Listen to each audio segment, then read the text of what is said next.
poder político. O que é o poder político?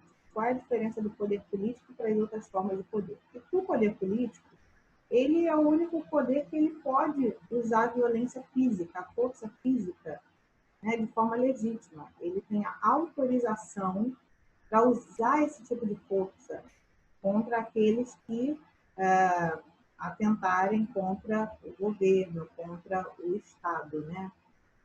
Então, ele pode fazer uso dessa violência, né, das Forças Armadas, da polícia, mas esse não é o único recurso do poder político. O poder político também pode usar de outros recursos, né, do convencimento, através ali da persuasão, né, que é você tentar convencer a pessoa de que aquilo é melhor, através da negociação, né? Quantos protestos terminam sem violência, né?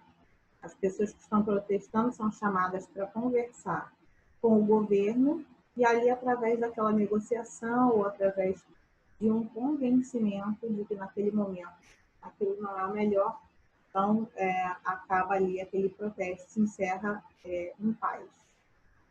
Agora, quando esse recurso falha, né, da negociação, da persuasão, da boa conversa, aí a força é o último recurso, né? Como o nosso presidente falou semana passada, quando acaba a saliva, tem que ter pólvora. Não necessariamente pólvora, né? Não precisa tirar e ter bala, mas assim, muitas vezes é chamado tropa de choque, né? Vocês viram que essa semana, por exemplo, alguns manifestantes colocaram fogo no Carrefour por conta do episódio da morte de uma pessoa, né, que estava lá no mercado e foi agredido e acabou morrendo por conta dessa agressão. Então, as pessoas muito revoltadas foram lá e enfrentaram quem? A tropa de choque, com certeza. Utilizou-se a força contra esse tipo de manifestação. Tá? Então, o Estado, né? O Estado é maior do que o governo. O governo, ele pode mudar. O Estado, não. O Estado é a instituição maior, né? O Estado, com E maiúsculo, representa o país, representa a nação. Então, o Estado, ele é a instituição, né? Sob a tutela de um governo, ele vai concentrar o poder do uso da força para impor as suas decisões dentro de um determinado território. Dentro do Brasil, o presidente ele pode fazer uso das Forças Armadas para beneficiar o Estado, né? Para fazer com que haja paz, para conter a violência, né? E também em outras situações onde for necessário.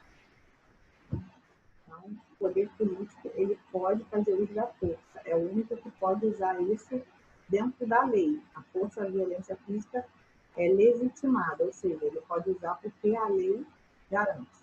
Agora, a democracia contemporânea. O que é a democracia contemporânea? Hoje a gente não tem mais aquela democracia como era na Grécia, né? Que todo mundo ia para a rua, se reunia e dizia: quem concorda com isso, levanta a mão. Quem discorda, levanta a mão. Né? Ah, eu não concordo porque eu acho que o seu argumento é muito fraco. Não, hoje a nossa democracia ela não é assim direta, ela é indireta. Como assim? Ela é representativa. O que é isso? Na nossa democracia, a gente vota, né, e escolhe os nossos representantes. Escolhe o presidente, escolhe os senadores, os deputados federais, escolhe também os governadores, escolhe os prefeitos de cada município, escolhe os vereadores, os deputados estaduais também. Então, esse é o processo democrático hoje. Não temos mais aquela reunião, né? Não dá para fazer mais assim, porque a população, além de ser muito grande, né? A nossa forma de governo, ela precisa de uma bancada, de um grupo ali, né? Representando as ideias de cada grupo, de cada parte do povo. No processo democrático, quem é que ganha? Quem sai vitorioso? Quem recebe maior quantitativo de votos? Ou pelo menos deveria ser assim. Né? Hoje a gente sabe que tem toda uma burocracia nos partidos e às vezes a pessoa recebe um monte de votos, mas quem entra é aquele que o partido escolhe. Mas, num processo democrático comum, né, normal, como é que é? Você ganhou votos, uma maioria de votos, então você é o eleito. Tá? Um eleito, ele tem o poder até as próximas eleições acontecerem. Ou seja, se o mandato é de 4 anos, ele vai ter que ter aquele tempo de 4 anos para mostrar todo o seu trabalho, para exercer o poder. Né? Então, a não ser que haja algum problema, que a pessoa tenha alguma conduta errada, né? Que seja cassado o seu mandato, que seja retirado do governo por impeachment, ele vai ficar até o final do seu mandato detendo o poder. As eleições, elas só são legítimas, ou seja, elas só são aprovadas, né, se elas forem competitivas e idôneas. Elas estão dentro do direito democrático. O que é isso, competitiva e idônea? Tem que ter pessoas diferentes se candidatando, com ideias diferentes, né? Partidos diferentes. Nós temos isso no nosso processo democrático aqui, né? Nós temos partidos diferentes, nós temos pessoas diferentes. Então, isso torna a eleição competitiva, não pode ser um único candidato, né? Porque aí, se você só tem um candidato para votar, isso não é uma eleição que se preze. Né? Quando você só tem um único candidato, isso quer dizer que você está dentro de uma ditadura, só ele pode se candidatar. Né? E as eleições, elas também têm que ser idôneas. O que é isso? Não pode haver corrupção, não pode haver fraude eleitoral. Senão, essa eleição vai ter que ser cancelada. Né? Se for descoberta a fraude, as pessoas que fraudaram vão ter que ser punidas e as eleições vão ter que acontecer novamente. Pelo menos dentro da lei, na letra da lei é o que está escrito. A igualdade política é uma coisa que faz parte da democracia. Né? Ela é fundamental, ou seja, cada eleitor vale a mesma coisa, cada eleitor tem voto. Não interessa se eu tenho mais dinheiro, se eu sou mais bonito, se eu moro em um lugar melhor ou pior. O meu voto vale tanto quanto do mais rico empresário do Brasil, vale tanto quanto o político mais famoso, vale como o voto do Papa. Então, na política, a gente precisa dessa igualdade perante a lei. Todo eleitor ele tem o direito de votar e o seu voto vale o mesmo que os outros. Isso é o que está escrito, né, gente? Porém, a gente sabe que, na prática, algumas coisas, algumas dessas características que a gente está vendo aqui, elas fogem um pouquinho do padrão. Então, vamos ver aí. Então, uma forma de a gente descrever o que é a democracia moderna está aí na tela agora. O método democrático, né, ele é empregado no procedimento político. Ou seja, como é o método democrático? Através do voto. Né? Como é esse procedimento político? São as eleições competitivas, ou seja, com várias pessoas ali disputando uma vaga, baseadas no voto popular, né? Que a gente também chama de sufrágio universal, para a escolha dos líderes políticos. Tá? Então, esse é o método democrático. Baseado nesse procedimento aí, tudo vai acontecer dentro de uma democracia moderna, né? Dentro da nossa democracia contemporânea. Agora, como eu falei antes, na lei existe essa igualdade de direitos, né? Tudo é muito bonito no papel, na teoria lá escrito bonitinho, mas na prática a gente sabe que existem as desigualdades, existem as injustiças que são cometidas. Então, nós vamos ver aí nesse slide como é que a gente, na verdade, enfrenta esse processo eleitoral, esse processo democrático. Todos são iguais no processo democrático, segundo a lei, né? É a igualdade jurídica e política, que diz assim, todos os seres humanos são iguais perante a lei. Mas será que são iguais mesmo? Né? Será que essa lei impede que existam desigualdades? Então, vamos lá. Primeiramente, o que acontece dentro dos partidos? Já começa a primeira desigualdade, porque os partidos eles são controlados por minorias, por pequenos grupos que detêm o poder dos partidos, né, os presidentes dos partidos, a mesa diretora lá dos partidos, e que escolhe quem vão ser os candidatos em que a gente vai poder votar. Então, já não é uma coisa assim muito democrática. Tem muitas vezes a questão da panelinha. Eles escolhem lá o candidato que eles acham mais interessante para ser candidato a prefeito. Não que seja o melhor candidato, mas aqueles que eles acham que vai beneficiar melhor o partido. Tem mais possibilidade de vencer. Está errado? Não, mas às vezes as pessoas deixam de conseguir ser eleitas porque o partido é corrupto e acaba escolhendo uma pessoa que tem a mesma linha. Né? Infelizmente, a gente sabe que isso acontece. Então, essas minorias geralmente são pessoas que têm muito recurso financeiro, né?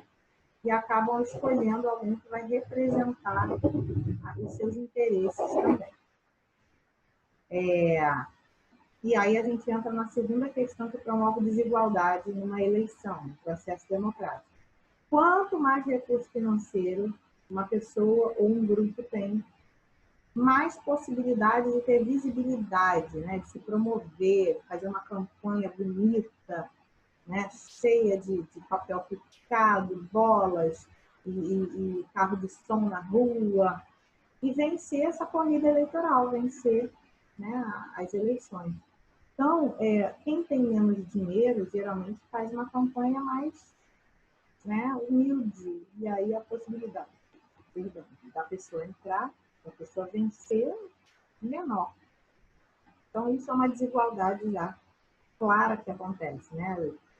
De muitos candidatos perderem, porque, além de falta de recurso financeiro, eles tinham falta também de conhecimento. Teve um candidato que fez a campanha inteira dele com o número errado. Então, quando foi no dia da eleição, ele descobriu, o partido mandou para ele o número dele, e aí ele foi mandando o WhatsApp para todos os eleitores dele, para todo mundo que ele conhecia, dizendo que o número dele estava errado. E aí, coitado, perdeu a eleição, ele só teve um voto. Coitado, foi triste. Né? Ou seja, além de falta de recurso financeiro, ele também não tinha outros recursos, né? Uma boa equipe para estar de olho nessas questões. Então, é uma questão aí desigual. A outra questão é daquelas pessoas que financiam as campanhas eleitorais, né? Os grandes empresários, donos de empresas de ônibus, né? Aqueles empresários que também são donos de grandes construtoras, que a gente ouve aí também muito envolvido em casos de escândalo de corrupção. Aí. Esses grandes empresários, eles financiam a campanha de um candidato para quê? Para quando o candidato for eleito, representar ele no governo. Né? Cuidar dos interesses deles, de manter eles ricos. E não deixar que nada aconteça contra eles. Então, isso também é algo complicado. Por quê? Se cada eleitor vale a mesma coisa, então o político eleito ele devia responder para todos os seus eleitores e não para um grupo que financiou sua campanha. Ele devia defender o interesse do povo como um todo e não somente o interesse daqueles que ele acha, né, que ele deve prestar contas. E por último, mas não menos importante, aqui a gente tem ali a irresponsabilidade política dos eleitos. É uma marca dos políticos atualmente. Como assim? Cara, se um político, tu vai lá, vota nele. Fui lá, votei no Joãozinho das Candongas. O Joãozinho não prestou conta para mim de nada do que ele fez durante 4 anos. Eu também não cobrei o que o Joãozinho das Candongas fez. Então, ele não se sente no dever de me dizer o que foi feito com todo o dinheiro, com toda a verba pública, né, que chegou às mãos dele para ser empregada. Como é que ele gerenciou aí os recursos que ele recebeu durante o governo dele. Então, assim, a gente praticamente não tem nada de prestação de contas. Hoje a gente tem lá o portal da transparência, né, que ainda tem algumas informações, mas não é uma coisa que o povo todo tenha costume de acessar, né? Então, a gente precisa ter mais cobrança em cima disso. Ainda sobre isso, né, da desigualdade, a gente tem mais duas características. Quanto menos recursos um eleitor tem, menos condições de tomar a melhor decisão ele terá. Como assim? Chegou a época das eleições. Se um eleitor ele não tem uma educação muito boa, né? Se ele não tem recursos financeiros para ter acesso à comunicação, informação de qualidade, né? Se ele tem uma cultura muito inferior, se ele tem um desinteresse pela política, ele, na hora de tomar decisão, qualquer papelzinho que der na mão dele, vota nesse número aqui, ele vai votar. Ou seja, ele não vai tomar a melhor decisão, ele vai tomar a decisão baseada no que disseram, no que falaram, né? No que ele viu na corrente lá do WhatsApp, no Facebook, e aí vai eleger qualquer pessoa. Geralmente são eleitos assim as pessoas mais corruptas, né, e menos interessantes aí para a nossa política. E o último tópico é, se um eleitor tem pouco interesse pela política ou nenhum interesse, isso vai estar ligado a quê? A condição social, muitas vezes, do eleitor. Quem é que geralmente tem muito interesse na política? Quem já está dentro da política. Vocês já viram que os políticos, os filhos, os netos, os bisnetos, os tataranetos estão sempre na política também? Essa família aí de São Paulo que está concorrendo novamente, né? A família Covas. Gente, eu lembro dos Covas no poder aí já há muito tempo, desde que eu era criancinha pequena. Então, cara, por que eles se mantêm no poder? Porque, infelizmente, eles têm um interesse maior na política, porque a condição social deles, né, e a proximidade deles com os recursos que eles ganham com a política, vai sempre querer que eles continuem ali. Eles vão sempre querer continuar. Agora, eu, que não tenho, vamos assim dizer, nenhum contato com política nenhum, minha família não tem nenhuma tradição na política, eu não gosto de debates e embates, não leio jornal, não leio revistas, não me interesso por buscar sites na internet para conhecer o passado dos políticos, do presente. Por quê? Porque na minha situação social, a minha classe social, a minha camada social, não vê isso como algo interessante, não é estimulado, a gente não é estimulado desde a infância a pensar politicamente, a ter uma posição política. A gente pensa que isso aí é coisa de quem está ligado a partido, e tal, né? E a gente às vezes até pensa que política é coisa só de quem é corrupto. Então, é por isso que a situação social das pessoas ela está muito ligada com essa questão do desinteresse político, tá? E aí a gente está falando muito no voto, mas para a gente encerrar aqui, tudo que foi dito sobre a democracia, né, sobre as eleições e tal, a política ela vai muito além do ato de votar. Esse período entre as eleições, né, dos 4 anos que a gente tem aí de mandato dos governantes, a gente precisa cobrar a resposta dos candidatos, né? E eles geralmente não vão dar respostas claras se a gente não cobrar. Eles vão privilegiar aqueles grupos que financiaram as campanhas dele, né? O grupo que é interessante para ele.